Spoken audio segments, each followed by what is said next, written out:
We'll get the quote out there. Magic Johnson writes, Isiah killed his own chances when it came to the Olympics. Nobody on that team wanted to play with him. Michael Jordan didn't want to play with him. And these are Magic's words. Scottie Pippen wanted no part of him. Bird wasn't pushing for him. Karl Malone didn't want him.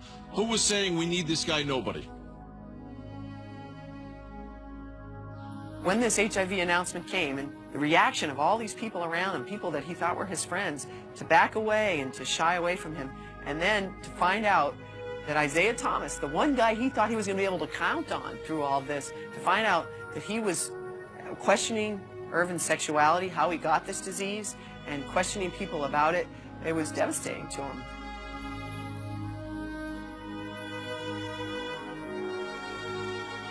I had no role in starting any kind of rumor, and I'm disappointed that he believes that.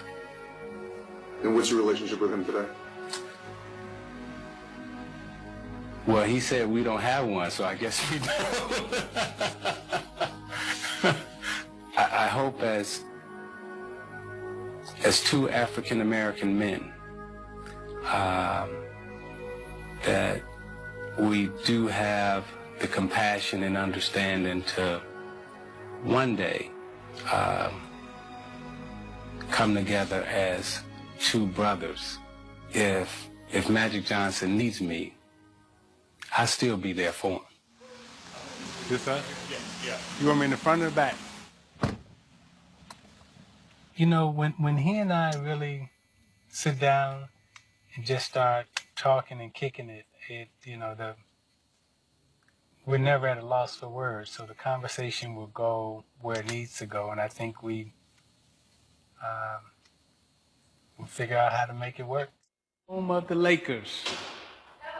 Hello, I am good. How you doing? Good. I'm good. I'm Isiah. Nice to meet you, Alana. It's a pleasure to meet you, Alana. I will let Natalie know you're here. Please do. Thank you.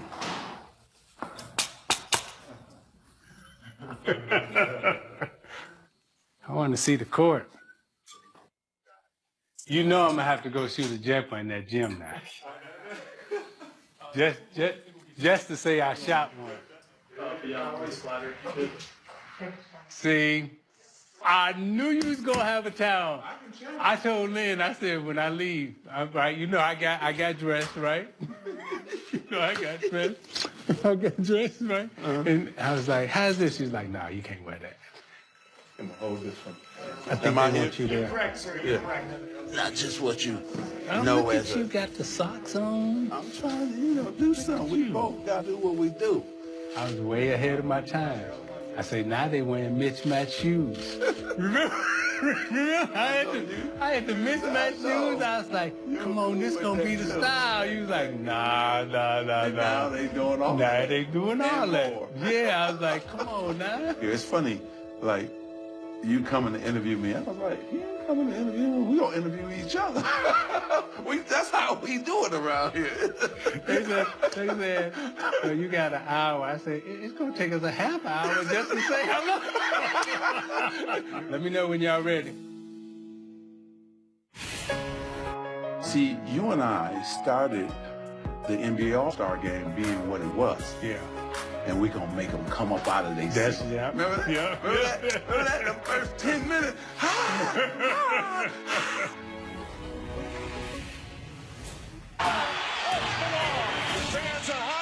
You know, most people don't know how much you really love baseball, right? And I'm gonna go all the way back to Lansing. I know this is supposed to be a basketball interview.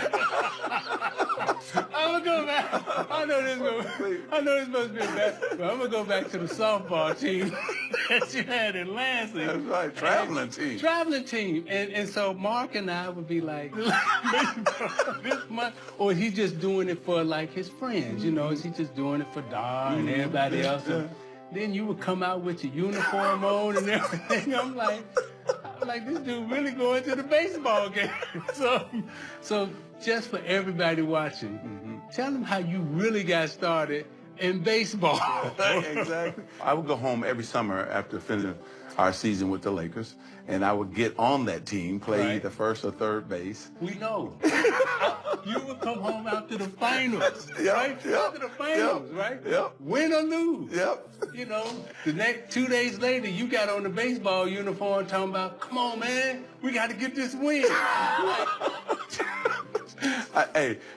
We traveled all over the state of Michigan. We traveled around the country. I even brought that team out here to play the Jacksons. People don't know that. We played against Randy Jackson, Jermaine Jackson, Jackie Jackson, and their softball team. And we had a big park full of people. They couldn't believe it. And Michael, they thought, where's Michael at? Well, Michael didn't play. He didn't want to come out. But we went to their house afterwards. So, and you and I, people don't realize this. Where our camera at, man? We got to look into the camera. Him and I went on tour with the Jacksons. We also did dates with Prince. Yep. I tried to surprise you today. I tried to call Jackie to see if he would come over. That would go be a real surprise. Because, you know, when we toured with the Jacksons, and we would just, I mean, we went from city to city. And I mean, we knew every song. Yes. We knew how they came on, when they went off, and they would, no. Well, nobody like Mike Jackson. Nobody. But, you know, watching them perform, right? And I don't know what it did for you, but I would just tell you what it did for me. Just seeing how they had the audience and seeing how they connected with the audience, it made me realize, like, there's a bigger place to go than just playing basketball and making people say ooh and ah. Like you used to say, we say, man, Michael Jackson, he could just tell people, okay, now I want you to, like, you know, hold up the light and get down on the floor. And they would do it. 20, 30, 50,000 in stadiums, sometimes 60, 70,000. Yeah. It's amazing. So that connection, like, and you had that with the fans out here.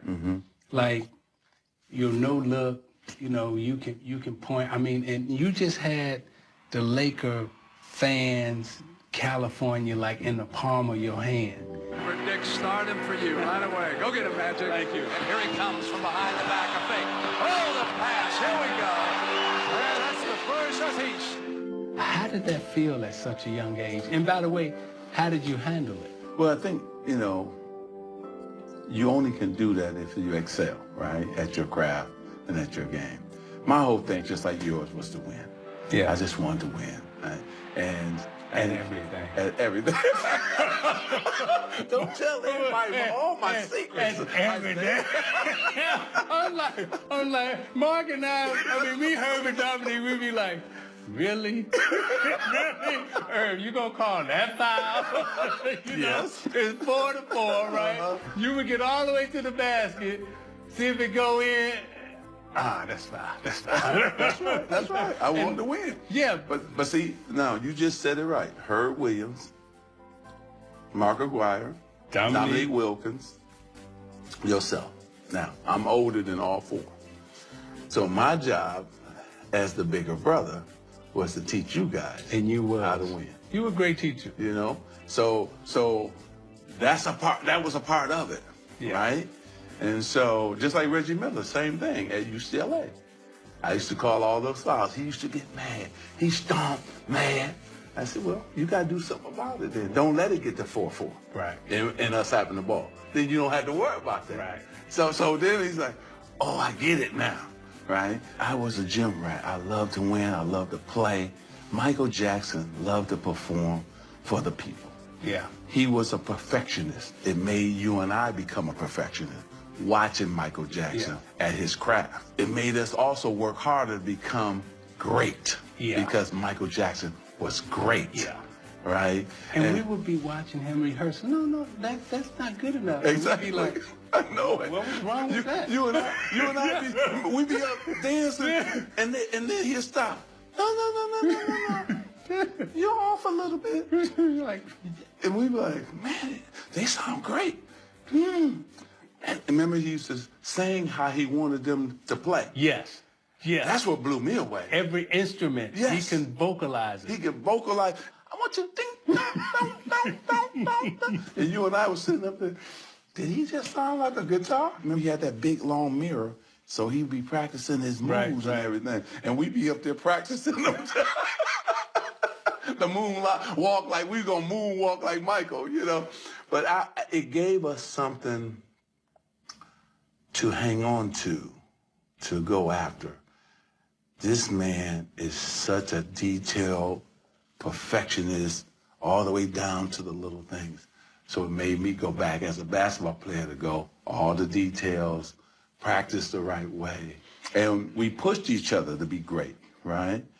And so my whole thing was, if we went and we played and we won and we played the game the right way, then we would have the fans cheering and going crazy.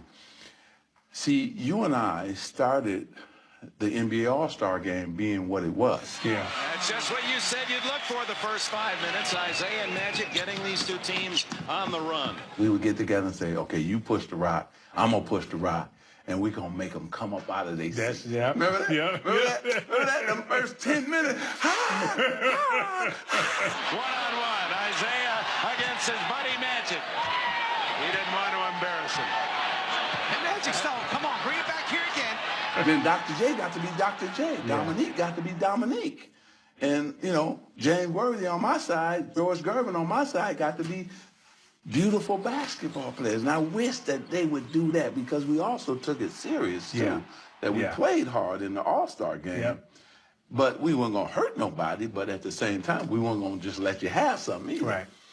But it was just special, man, and the way we always pulled for each other. Isiah Thomas and Magic Johnson, they said, despite the condition of Magic Johnson, that they would handle everything just as they always have. You know, all of us. Why was you so generous to us? I mean, coming in, right? I mean, really, like you had just won the championship. You was the MVP, you know, and you grabbed Mark and I mean, all eyes this big. You got the gold bins with the tinted window. I never forget when you jumped out. I was Leaning. I was like, but, you know, looking back, you know, and it's been 25, 30 years, but looking back, the throne that you was on and the pathway and the doorway that you opened for all of us, right? You didn't have to, right? You took a lot of time with us.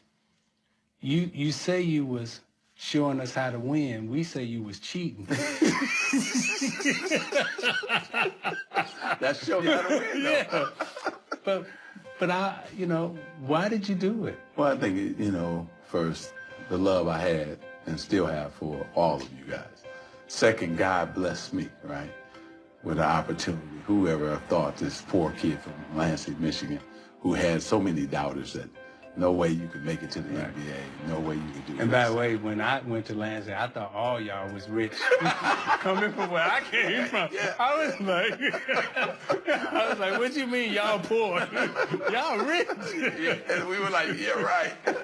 But I think that it's just the way we were raised. I give that to my parents, They always were about helping the neighbor, helping, somebody else. And so my thing was, you can't just keep the knowledge to yourself. You can't keep those things. You got to give those. Somebody gave it to me, right? Terry Furrow, Benny White, George Gervin gave it to us, big time. Campy Russell, on and on and on. Those guys took me aside and really said, hey, this is how you got to do it. So, we had all those guys teaching, giving it to me. So my thing was to pay it forward, give it to you. And then look what you did. You passed it on. Mark passed it on. Herb passed it on. Dominique passed it on. That's what we got to do. And we're in a fraternity that is special, right? And you can't keep the knowledge to yourself. You got to pass it on to the other guys. But the difference between all of you guys, you did something with it. See, I think that even all those games when you came to the finals to watch me play, you would just had your notebook on. I was rooting for him. I definitely wanted him to do well. but also while I was rooting, I was observing, trying to learn as much as I possibly can. Okay, that's what you're supposed to do. Okay, okay, yeah. I saw that too. You used to always tell me that. We sit up at night when we beat the Celtics. You sit up and say, "Okay, why'd you do that? Or why they? Okay, got it." And you be just in your mind writing the notes down. Yeah. And then look what happened. It was your turn, and you did what you had to do. Back-to-back champions, because you were a student of the game. You watched how everybody else did it, and then you said, when it was my turn, I'm going to apply it, you know, and that's what the beautiful thing of yourself, Mark, Dominique, Herb, that's what it was. Our club, we passed on knowledge to each other, but also we applied that knowledge, and then we executed on that. I was fortunate enough not only to learn from yourself, but also the Celtics. Right. So, and both of your organizations and all of you were very open to me. I mean, from Dr. Buss to Jerry West, you know, to yourself, you know, Red, you know, Kevin, you know, ML Carr. ML Carr still called me today messing with me. But it's like y'all took us in, and not only did y'all beat us, but in the process of beating us, y'all wanted to teach us. We was worried because you got to remember, like, okay, me, Mark, we had never seen you fail. Yeah, that's right. So it was like, man, Magic lost. That was like, how could that happen? Yeah.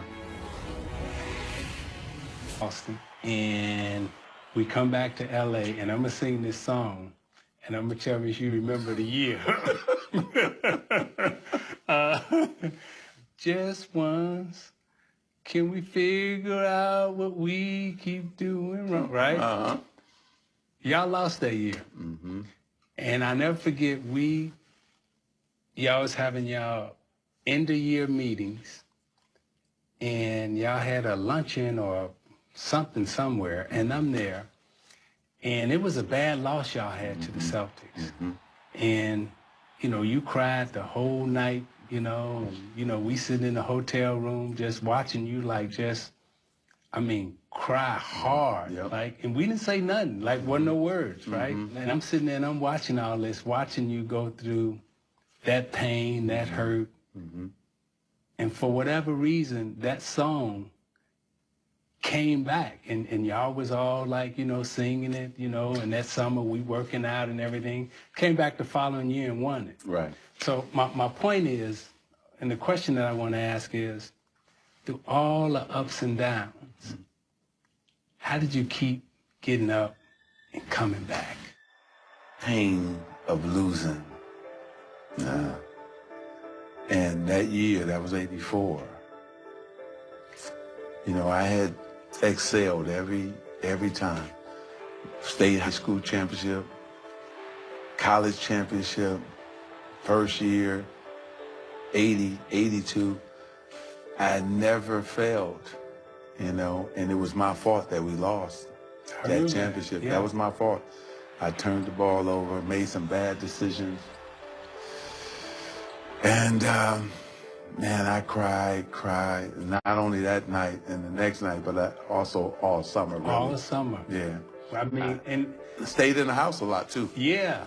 We was worried because you got to remember, like, okay, me, Mark, we had never seen you fail. Yeah, that's right. So it was like, man, Magic lost. That was like, how could that happen? Yeah. Right? Yeah. But to watch you just dig, you know, internally. And, you know, you was quiet, you know, you was just going. And then you came back the next year. And was hoping that we get them again. LA comes to Boston and wins the world title. And Magic Johnson, who finds redemption, Tommy, as you say, a year later. One long year and redemption for one Magic Johnson. Now you can tell us just how much it bothered you a year ago when they said you choked in the championship series. Well, it bothered me. You know, anytime you make mistakes to probably lose the championship, then it bothers you. You know, no question about it. See, self-evaluation is the hardest thing.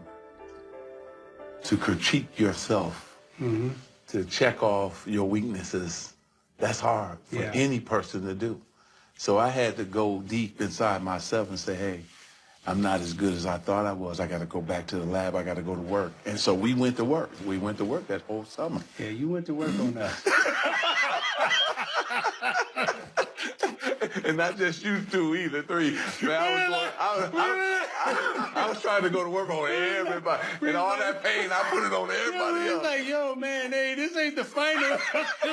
I mean, you remember that summer? You and Mark almost got into it. Like, exactly. Wait, so we playing, right? And I tell you, remember this. So we up at was it Genesis? And y'all going back and forth. Y'all going back and forth. And you call foul. Yeah. And Mark like, nah, that ain't no foul. And you're like, nah, that's a foul. And then y'all go back for about like, maybe about 30 seconds.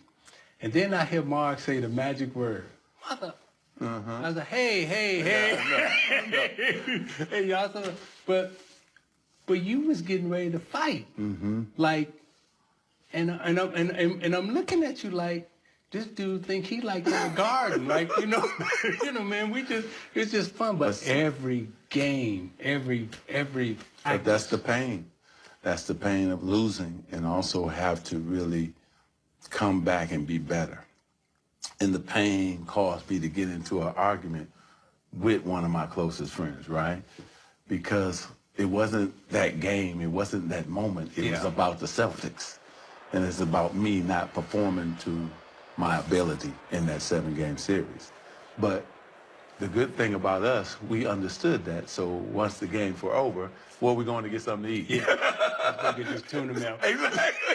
Let's go get this sandwich. And we're going to sit up all night. We're going to sing songs. Yeah. And then, we're going to get up in the morning, go back to that gym. I had you guys to help me through that pain. Right. Right? And that's what you need. You need your friends. You need your support system to bring you through something so difficult and so hard. Not just losing, not just I didn't perform well, but also I lost to Larry Bird. Yeah. So it was double, So I'm looking at this dude, champagne, talking trash, and then Tragic Magic, headlines in all the newspaper. And so I had to say, okay, I got to go to work. And then God placed me in a position to go back in '85, us play them again, and beat them. So you and I, see, our careers parallel each other's, because, we thought we were going to play you guys, right? And then we end up playing them. And you was Tragic Magic, and then I became Tragic Isiah. Because you dribbled out the clock, made the mistake, and then I threw the ball away. Now there's a steal by Bird. Underneath the DJ And the only way I was able to come back through all of that is because I had watched you go through it. Yep. And I had watched you persevere. And learning how you described that pain and how you just kept going and kept going. So then I said to myself, I got to get up. But I don't know if I would ever had the strength to get up had I not been able to recall the memory of you getting up. You know what I'm saying? That's why we were in each other's lives. It was a reason. Right. Right? I knew your struggle. That's why I didn't say nothing. Right? I was mad. I know you were. But I was so hurt. Yeah, well, you Isiah. I just like you. I had never made that mistake. That's what I'm saying. Your level of excellence is so high, and then we hold ourselves accountable. So we don't need a coach to hold us accountable. Yeah. We can hold ourselves accountable, and that's who we were. But what people didn't realize about us is that we put so much love and time in this game. Yeah. I'm just set this one right here in front of us, and we're gonna talk about this joy and pain. And that's what it was, joy and pain. Like sunshine and rain. Everybody, now this dude here now, we finally playing each other, and that hurt both of us and helped us at the same time. Wait a minute, while you're telling this story, I'm gonna do something. That one championship. I'm just set this one right here in front of us, and we gonna talk about this joy and pain. And that's what it was, joy and pain. Like sunshine and rain.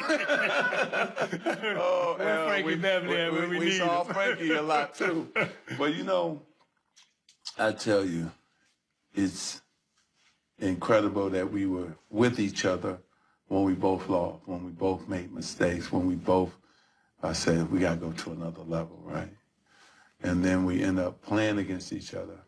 1988. Isiah and Magic. Bill, what kind of game can you anticipate here? Well, one thing for sure, they won't be talking to each other once that ball goes up in the air.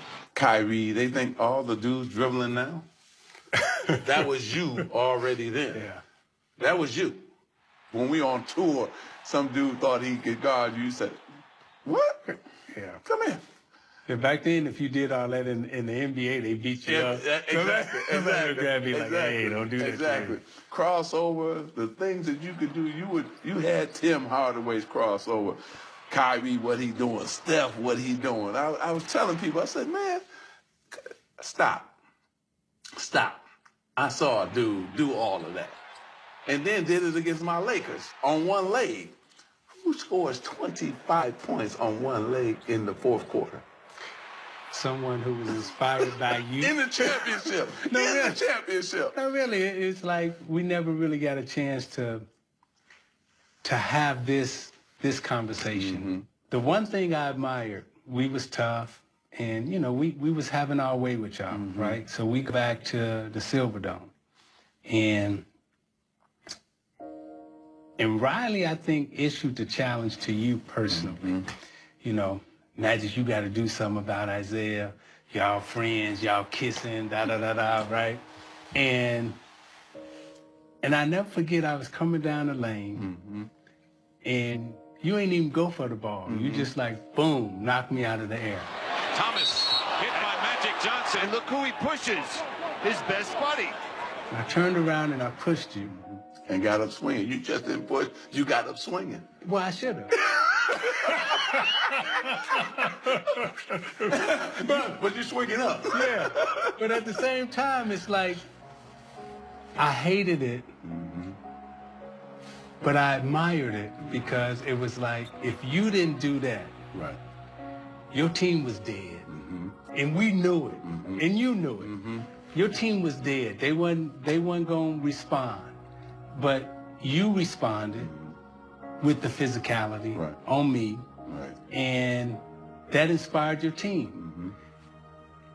And it took me a long time to understand, like, you had to make a choice between your Lakers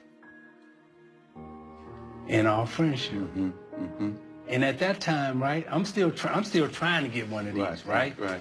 You know how to get them.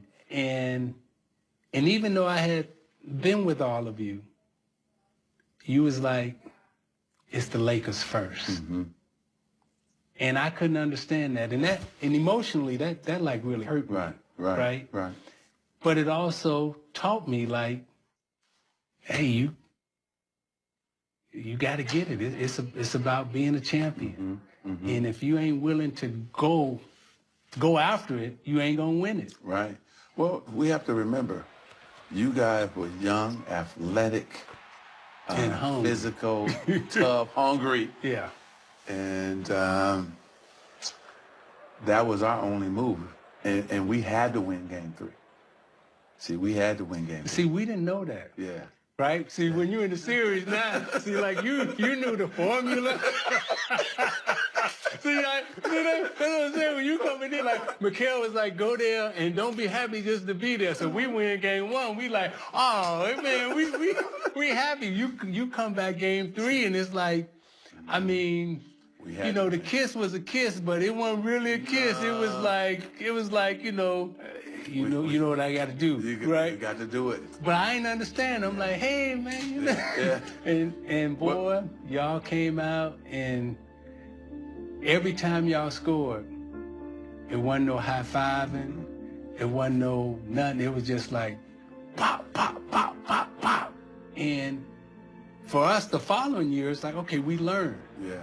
But y'all put it on us. Well, we had to. We had to win that game to make sure the series went back, because you guys could do things we hadn't seen championship teams do. Celtics, we knew, okay? We knew where they were going to be, who was going to be down low. They got the two-headed monster, Larry Bird out front, Kevin Paris down low. You know, we couldn't do nothing with Kevin McHale, you know. Right, he was just, so we knew. But you guys, man, that bench was just Benny. We had enough to deal with you guys, right? And we said, man, your bench, firepower, athletic, running, dunking, blocking shots, Robin and Sally. We were like, and Benny heat up. He said, no, we got to score the same as the starters, but then we got to brace because that bench that y'all had. Sometimes God put us in positions and situations, and we have to figure it out ourselves, right? That was tough. That was a strain on our relationship. But it was great because we both won, and I was happy for you when you did win. Yeah. Well, I was just telling them that they earned it and deserve it. They played well, outstanding. We just couldn't contain them. Isiah said from the beginning, he told me that they had started off to win the best record, and they did that, and it helped them to have the home court advantage, and they did chance. And then to go back to back, what you guys did to Portland, we was like, wow, wow. That was crazy. I'm possessed now, right? Yeah, because it was your league then. Yeah. We were fading, the Celtics had faded. So now it's like, okay, now we can three-peat. Yeah. Right? We can do something that the Celtics didn't do, the Lakers didn't do. After we won in 90, I'm possessed now, right? Yeah, because it was your league then. Yeah. We were fading, the Celtics had faded. And what I was saying to myself is, okay, y'all went back-to-back, we went back-to-back, Celtics didn't go back-to-back. Right. So now it's like, okay, now we can three-peat. Yeah. Right? We can do something that the Celtics didn't do, the Lakers didn't do, right?